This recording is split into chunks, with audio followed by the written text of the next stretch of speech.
Hi, I'm Greg Scott, and I'm a Senior Technical Account Manager with Red Hat. I want to talk about logging support cases, and I want to talk about some mistakes we make when logging cases, and I want to talk about logging the perfect support case. What I'm going to talk about is some of it's Red Hat specific, but a lot of it applies to any vendor for anything, anywhere. And so, without further ado, let's get off of my bald head and let's go to the slides. So let's go to my screen share and let's minimize my OBS studio. By the way, I'm running my Red Hat workstation is this virtual machine right here in that window. And let's make that full screen. And I have my Red Hat workstation in a virtual machine, and I have Windows on bare metal because I can run apps like this one, like OBS Studio, and I can record presentations. That's why I do it. Okay, so let's go to full screen. Shift F11, and let's go to our slideshow, and let's get started. And there we go. My email, if you want to contact me, gscott, G-S-C-O-T-T, gscott at redhat.com. That's how to get a hold of me. Send me an email. We can have a dialogue back and forth. I get a kick out of that.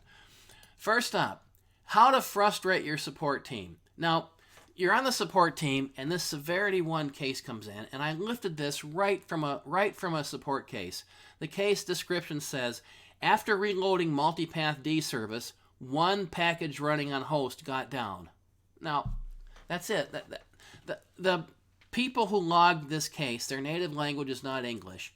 That's not a big deal. What is a big deal is, that's it. That's the whole problem. That's it. That's all they gave us. That's all they gave us to go on. There's not much I can do with that because I don't know enough to even begin solving the problem. Well, you're on the support team. What do?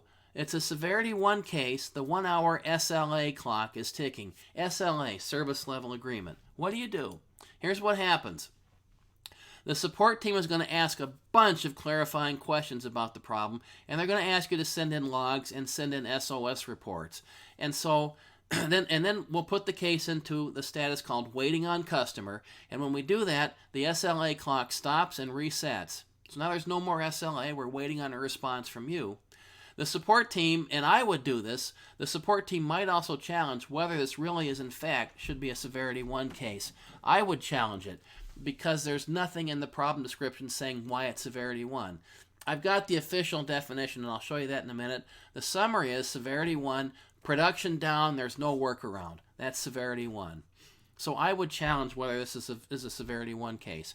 Well, now the case is in waiting on customer, and the SLA clock is stopped ticking. The customer will see that case update after some time has passed, and then go gather the data that the support team asked for, and then send it in. There'll probably be a dialogue back and forth because there just will be. By the time we can start troubleshooting the substance of the problem, probably about 4 hours have passed. And if this is in fact a legitimate severity 1 case, that means half a day is gone before anything even starts troubleshooting. Here's how to compress that time frame. First, help Red Hat help you. This is Troubleshooting 101. Answer a few questions. When did the problem start? What changed shortly before the problem came up? Now, everybody says nothing changed, the problem just happened, but you and I both know better. Something changed. Go back and think about it and try to rack your brain and see if some event occurred 5 minutes before the problem was first reported. This is huge. What's the exact sequence of events leading up to the problem? Don't just tell me it hung. Tell me what was running on the system when it hung. Tell me what was going on. Tell me who did what. Is the problem reproducible? That's a big deal. See if there's a way to reproduce it, put that in the case. Characterize the problem. Now, characterizing the problem is part science and part art form, but you just have to do it. Give us as much information about the problem that you can give us so that we can start working on it right away. When you open the case, remember this, you're communicating the problem to people that don't have any history with it. We don't know anything about your topology. We don't know your node names. We don't know your IP address schemes. We don't know we won't have any continuity. The support team does hundreds of cases every day, and they do break fix work. As a TAM, as a technical account manager, I'll know you better. I'll know you, but I won't see every single case. So when you log a case with a support case, give a good problem description. I cannot stress too much how important that is. And document all those characterization steps I gave you earlier, and attach SOS reports for all the relevant systems. Just do that when you log the case. Don't wait for somebody to ask for it. Do it when you log the case and compress the time frame to getting it solved. Now, the group that first asked me to do this presentation is running Red Hat OpenStack. And so I contacted the OpenStack support team and I asked, what specific things specific to OpenStack would you like to see in all cases? And the feedback I got back was templates. If it's a deployment case, templates are a must. Otherwise, they're good, even when it's not a deployment case, because it gives us a good view of the overall environment. So if you're logging an OpenStack case, it makes sense. Just include your templates with the case when you log the case all the time. Just get in the habit of that. And then there's some other things. Database dumps if you suspect a database problem. Outputs of relevant commands such as the heat command or others. Send all that in when you open the case. Don't wait for people to ask for it. We're going to ask for it anyway. Just send it in and compress the time frame. I want you to put yourself on the support team. So now you're not a customer for the next minute or two. You're on the support team.